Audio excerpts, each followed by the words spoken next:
Used car खरीदते वक्त quality की गारंटी भी चाहिए, मिलेगी, बराबर मिलेगी। कार देखो देता है आपको क्वालिटी का पक्का वादा, क्वालिटी सील के साथ, 6 महीने की कॉम्प्रिहेंसिव वारंटी के साथ। और पसंद ना आए तो कार देखो देगा 7 दिन में पूरे पैसे वापस। बस कार देखो पर जाओ और बुक करो अपने पसंद की क्वालिटी सील वाली कार। नमस्कार, आप देख रहे हैं स्वामी न्यूज और मैं हूं राजीव शर्मा। दर्शकों, विदा हो रहे 2021 वर्ष की विदाई के लिए और आगामी नव वर्ष की शुभकामना के लिए हम दर्शकों से अपील करना चाहेंगे कि नव वर्ष का उत्सव मनाएं, लेकिन कोरोना गाइडलाइन की पालना अवश्य करें, मास्क लगाएं, सोशल डिस्टेंस बनाए रखें। आइए देखते हैं प्राइम टाइम बुलेटिन में अभी तक की खास और अहम खबरें। ज्वेलरी की दुकान से 500 ग्राम सोना चुराने की घटना सीसीटीवी कैमरे में कैद हो गई। इस संबंध में कोतवाली थाना पुलिस ने फुटेज के आधार पर 5 महिलाओं को चिन्हित किया। अजमेर के नया बाजार में ज्वेलर की दुकान से सोना चोरी होने का मामला सामने आया। जानकारी के मुताबिक 5 महिला चोर गिरोह द्वारा 500 ग्राम सोना चुराया गया, जो सीसीटीवी में कैद हो गया। कोतवाली थाना पुलिस ने मौका मुआयना कर सीसीटीवी के आधार पर जांच शुरू कर दी है। ये 28 तारीख की वारदात है सर, और करीब 5 महिलाएं 2 बच्चों के साथ थी, और वही बातों में लगा के और उलझा के प्री प्लान तरीके से वारदात को अंजाम दिया गया। और करीब 500 ग्राम जेवर थे उसमें, बॉक्स में वगैरह, तो मास्क वगैरह था, 1-2 के नहीं था। उनकी तस्वीरें अपन ने निकाल ली है और उसकी तफ्तीश पुलिस कर रही है। अभी कैमरे के आधार पर पुलिस तफ्तीश कर रही है। लगभग 400-500 ग्राम के आसपास उसमें पेंडल कह लो, ब्रेसलेट, अंगूठियाँ, 10 से 20। शिकायत दर्ज करा दिया? बिल्कुल उसी प्रक्रिया में लगे हुए हैं। BL शर्मा, स्वर्ण गंगा ज्वेलर्स अजमेर। अजमेर के सरवाड़ क्षेत्र में घरों के बाहर नेम प्लेट लगाए गए। इस कार्य का शुभारंभ सामाजिक कार्यकर्ता मोहम्मद शहीद पठान द्वारा किया गया। सरवाड़ वार्ड नंबर 21 के सामाजिक कार्यकर्ता मोहम्मद सैयद पठान की ओर से दरगाह मार्केट और मोमिन मोहल्ले में प्रत्येक घर के बाहर नेम प्लेट लगाने का शुभारंभ गुरुवार को एक समारोह आयोजित कर किया गया। इस अवसर पर जामनगर गुजरात से आए रज्जाक भाई ने फीता काट कर और मोहम्मद सैयद पठान ने अब्दुल हमीद के घर के बाहर नेम प्लेट लगाकर उद्घाटन किया। समारोह में बड़ी संख्या में लोग उपस्थित थे। मेरे चुनाव लड़ रहा था, नगर पालिका चुनाव, तो मैंने मेरे चुनाव भाषण के अंदर ये वादा किया था मेरे वार्ड वालों से कि अगर मैं चुनाव जीतता हूँ तो हर घर के बाहर घर के मालिक का नाम और उनके मोबाइल नंबर की प्लेट लगा दी जाएगी, ताकि नल वाले या लाइट वाले कोई भी अगर आपका बिल लेके आते हैं तो आपको किसी को पूछने की जरूरत नहीं आएगी, वो आदमी आपके घर के बाहर आ जाएगा। मैं चुनाव जीतूंगा तो, लेकिन मैं चुनाव मेरे दोस्त की वजह से चुनाव फार्म उठाया था मैंने, लेकिन मैंने मेरे 2 वादा निभाया है, क्योंकि मुझे दोस्ती भी निभानी थी। और जो वादा मैंने मेरे वार्ड वालों से किया है वो वादा मैंने निभाया है। क्योंकि नेता बहुत आते हैं, बहुत वादा करते हैं, मगर निभाता कोई भी नहीं है। मैं आप मीडिया कर्मियों को एक बात की बहुत रिक्वेस्ट कर रहा हूं कि ये न्यूज़ हिंदुस्तान के हर एक कोने तक जाना चाहिए, ताकि बड़े बड़े नेता जो केंद्र में बैठे हैं, नरेंद्र मोदी जी, जो CM साहब बैठे हैं, अशोक गहलोत साहब, हमारे मंत्री जी है, इन लोगों तक न्यूज़ जाए कि एक मामूली सा आदमी इतना वादा अगर निभा सकता है, चुनाव नहीं लड़ा उसके बावजूद, तो जब आप चुनाव जीतते हो तो आप तो जनता का पैसा जनता पे खर्च करते हो, तो आपको तो कितना दिक्कत नहीं आनी चाहिए। जब मैंने इतना किया है पार्षद का चुनाव के लिए कि सर 133 प्लेटें, 133 घर है हमारे यहाँ के, हमने 133 घरों के अंदर ये नाम प्लेटें लगा दी गई है हमारी। कि मुझे ऐसा लगा कि जो जनता देती है उसके बारे में नेता लोगों के पास में कुछ भी नहीं है। जनता जो देती है मतदान। अजमेर जिला पुलिस अधीक्षक विकास शर्मा ने शहर वासियों को नववर्ष की शुभकामनाएं दी, साथ ही आमजन से कोरोना गाइडलाइन की पालना करते हुए नववर्ष मनाने की अपील की। तो मेरी तरफ से सभी अजमेर वासियों को और पुलिस परिवार की तरफ से नए साल के लिए बहुत बहुत बधाई, शुभकामनाएं, और आशा यही है कि सबका नया साल बहुत अच्छा गुजरे। नए साल पे हमारी फिक्स पिकेट्स रहेंगी, मोबाइल गश्त रहेंगी, इसके साथ साथ QRT टीम्स और जो सेंसिटिव पॉइंट्स है वहाँ पे डिप्लॉयमेंट रहेगा। और हम ड्रंक एंड ड्राइविंग भी चेक करेंगे, जैसे कल भी हमने शुरू किया था अभियान, और आज भी वो अभियान चलेगा। और सभी से मेरी रिक्वेस्ट है कि नए साल को कोविड गाइडलाइंस के हिसाब से मनाएं, और जो जो भी लिमिट्स दी गई हैं उनको फॉलो करें।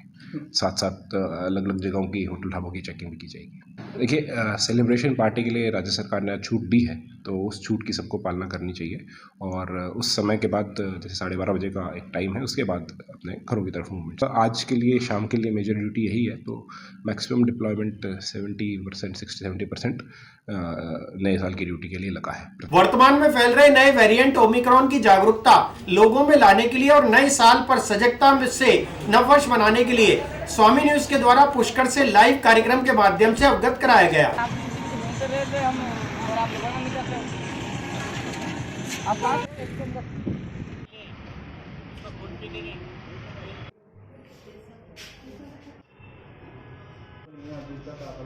साल 2021 अलविदा होने जा रहा है और तीर्थ नगरी पुष्कर 2022 की जो स्वागत की तैयारियों में जुटी हुई है और इन सब के बीच हमें ये देखना होगा कि जो बीता हुआ साल है उसमें क्या कुछ खास घटनाक्रम रहा। 2020 है उसी की तरह 2021 में भी तीर्थ नगरी पुष्कर पर लगातार पूरे देश की तरह कोरोना का साया रहा। और हम बात करें यदि कोरोना के प्रभाव की तो लगभग 18 से अधिक जो लोग हैं उनकी ज़िंदगियां कोरोना ले चुका है। इसके बावजूद भी लोग अभी भी कोरोना वैक्सीन के प्रति जागरूक नहीं लग रहे हैं। अगर केवल पुष्कर शहर की बात की जाए तो 1012 लोग ऐसे हैं जिन्होंने कोरोना की पहली डोज नहीं लगाई है और लगभग 2700 लोग ऐसे हैं जिन्होंने कोरोना की दूसरी डोज नहीं लगाई है। तो कह सकते हैं कि जहां कोरोना एक और अपना लगातार दायरा बढ़ा रहा है, वहीं लोग वैक्सीन के प्रति अभी भी जागरूक नहीं है। Doctor R.K. गुप्ता है जो कि पूरे इस कमांडिंग है वैक्सीन एरिया के, उन्होंने एक बार फिर लोगों से अपील की है कि समय रहते वैक्सीन लगाएं। हो सकता है वैक्सीन लगाने के बावजूद भी आप संक्रमित हो सकते हैं, लेकिन इस बात की पूरी संभावना होगी कि आपकी जान बच जाए, नॉर्मल फीवर होकर आप निकल जाए। तो एक बार फिर स्वामी न्यूज़ भी लोगों से अपील करता है कि आने वाले साल में जल्द से जल्द वैक्सीन लगाए और अपने लोगों को बचाने के लिए जिम्मेदारी निभाए। पुष्कर से दिलीप नागरन साथ सीताराम पारण, स्वामी न्यूज़। बच्चों के वैक्सीनेशन होगा, उसमें भी सब आगे बढ़ के बच्चों का वैक्सीनेशन कराएं, क्योंकि आपने आज के अखबार में भी पढ़ा होगा कि जयपुर में जो 14 बच्चे पॉजिटिव आए वो अभी वैक्सीनेटेड नहीं थे, इसलिए सरकार चाह रही है कि अब बच्चों का भी वैक्सीनेशन शुरू करा दें। थर्ड डोज जो 60 साल से ऊपर के लोग हैं उनको थर्ड डोज प्रिकॉशनरी डोज जो सरकार कह रही है वो लगवानी, यदि वो बीमारी से पीड़ित हैं, डायबिटीज़, हाइपरटेंशन या अन्य बीमारी है तो उनको भी third booster dose precaution dose लगानी चाहिए। देखो, हमने दोनों कोरोना काल के अंदर काम किया। इसमें पिछले साल हमने RT-PCR के जो है 5154 टेस्ट किए और उसमें से 609 पॉजिटिव पाए गए, जिनको उचित इलाज दिया गया और वो सब 98% लोग ठीक हुए। जो कोमॉर्बिडिटी से पीड़ित से दूसरी बीमारी थी उसमें यहाँ 13 डेथ हुई हैं पिछले साल। इस बार हमने 1 जनवरी से फिर यही काम शुरू किया। इस साल हमने टोटल 6540 सैंपल लिए, जबकि कोरोना जो था वो बाद में कम हुआ, लेकिन हमने सैंपलिंग बंद नहीं करते हुए और इसके अंदर 738 लोग पॉजिटिव पाए गए जो उचित इलाज किया गया। और इसमें इस बार जो डेथ रेशो था वो बहुत कम मिला और 5 ही डेथ अपने यहाँ पुष्कर में हुई। जितने फॉरनर्स आ रहे हैं बाहर से, जैसे ही हमको पता लगता है कि आज फॉरनर्स की एंट्री हुई है, उनके हम सैंपल ले रहे हैं। उसी कारण इन सैंपलिंग के अंदर ही इस राउंड के अंदर 3 फॉरनर्स पहले पॉजिटिव आई जो महिला विदेशी पर्यटक थी और एक विदेशी पर्यटक अभी हाल ही में पॉजिटिव आई जिसको जिनोम टेस्ट भी कराया गया, उसके अंदर वो ओमिक्रॉन निकला। लेकिन उस बाद में अब 10 दिन बाद उसके दोनों टेस्ट हमने RT-PCR कराए जिसमें वो नेगेटिव है और उसको JLN हॉस्पिटल से डिस्चार्ज कर दिया गया। मैं एक ही सुझाव दूंगा सभी पब्लिक से कि अभी तक भी पुष्कर के अंदर 1012 लोगों ने फर्स्ट डोज नहीं लगवाई है तथा सेकेंड डोज के 2700 लोग बाकी हैं। सभी से निवेदन है कि वैक्सीन लगा लें, जिससे कि केवल खांसी जुकाम होकर ही ये वायरस ख़त्म हो जाता है, सीरियस कोई भी नहीं होता मरीज। अभी भी कई लोग ऐसे हैं जिनके घर हम जा रहे हैं, हर डोर टू डोर वैक्सीनेशन करा रहे हैं, लेकिन वैक्सीन लगाने से मना कर देते हैं। और तो यही निवेदन है कि सब वैक्सीन लगाएं, एक मास्क लगा के रखें। मैं हॉस्पिटल के आउटडोर में बैठा हूँ, जितने मरीज आते हैं उसमें 50% लोग बिना मास्क के अंदर एंट्री होने की कोशिश करते हैं और फिर उनका व्यवहार भी जब कहो कि मास्क लगाओ तो वो अपना विवाद इस तरह से प्रदर्शित करते हैं कि हम लोग इरिटेट हो जाते हैं। पर डे करते हैं पुष्कर के अंदर और पर डे टारगेट पूरा करते हैं।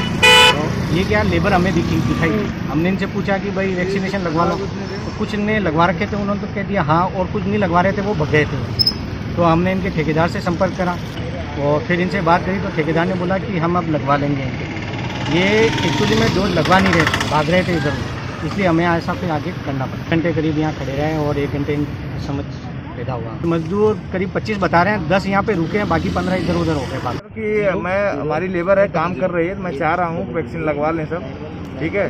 तो अभी लेबर काम कर रहे हैं, कल कैंप आयोजित कर लेता हूँ, वहाँ कैंप लगवा देता हूँ, कोई दिक्कत नहीं है, अपना वैक्सीन सबकी वैक्सीनेशन हो जाएगा। वार्ड पार्षद सुनील धानका को अज्ञात नंबर से धमकी मिलने पर पार्षद ने जिला पुलिस अधीक्षक को ज्ञापन सौंपकर जांच की मांग रखी।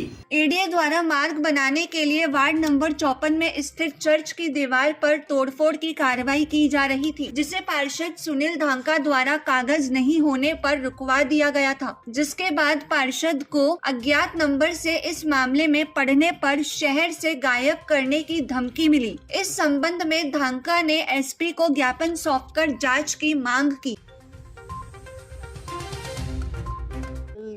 सुबह दिनांक 30 दिसंबर को एडीए द्वारा वार्ड नंबर 54 मैथोडिक चर्च, जो ईसाई समुदायों का एक ट्रस्ट की संस्था है, वहाँ पे चर्च भी मौजूद है। स्टेशन के मदार रेलवे स्टेशन के समीप में अड़ता हुआ क्षेत्र है। यहाँ पर एडीए द्वारा कल कार्रवाई कर जा रही थी, रास्ता निकालने के लिए रोड उधर तोड़फोड़ हो रही थी एडीए द्वारा, जिसका मुझे मौके पे जो लोग मौजूद थे उन्होंने मुझे फ़ोन किया, तो मैं भी मौके पे पहुंचा। तो वहाँ पे वाद विवाद कुछ ज़्यादा हो रहा था, उसको देखते हुए मैंने अलवरगेट थाना पे भी फ़ोन किया। वहाँ पे अलवरगेट थाना से भी पूरी टीम मौके पे पहुँच चुकी थी।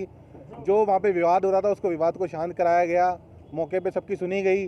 और जो एडीए के जो कर्मचारी आए थे, एडीए के जो अधिकारी आए थे, जोशी जी और वहाँ पे एक मनोज जी जयन साहब, वो दोनों आए थे, उनसे ही बात की गई, उनसे ही पूछा गया कि कोई कागज़ है आपके पास। उनको भी कोई कागज़ नहीं था।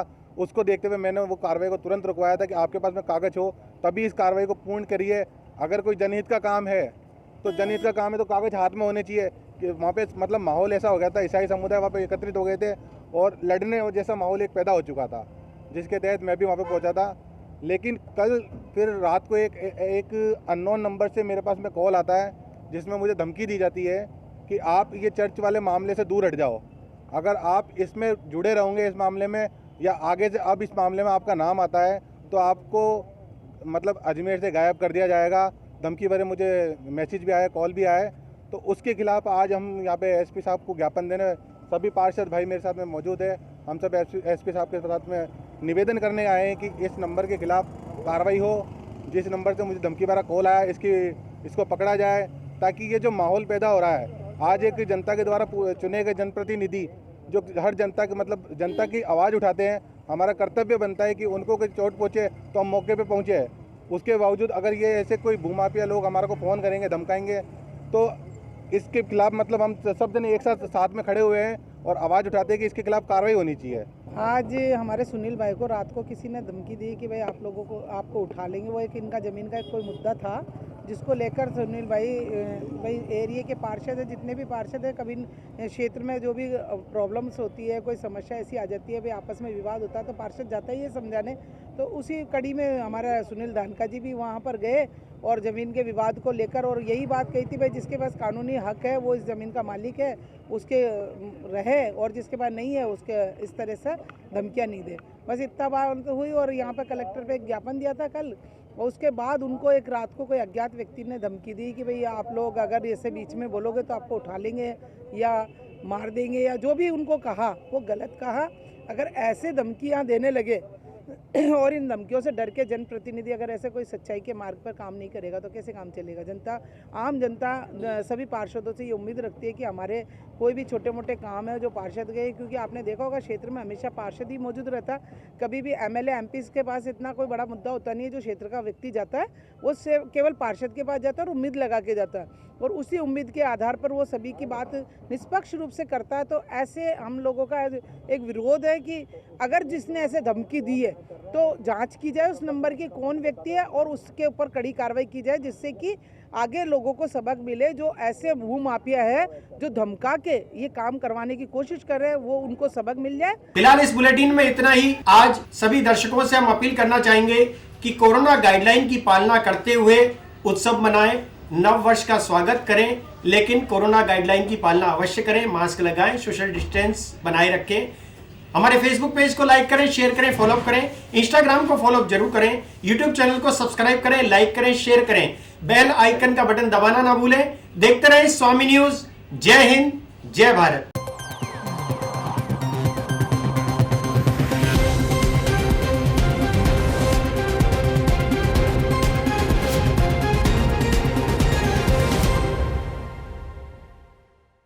यूज्ड कार खरीदते वक्त क्वालिटी की गारंटी भी चाहिए, मिलेगी, बराबर मिलेगी। कार देखो देता है आपको क्वालिटी का पक्का वादा, क्वालिटी सील के साथ, 6 महीने की कॉम्प्रिहेंसिव वारंटी के साथ। और पसंद ना आए तो कार देखो देगा 7 दिन में पूरे पैसे वापस। बस कार देखो पर जाओ और बुक करो अपने पसंद की क्वालिटी सील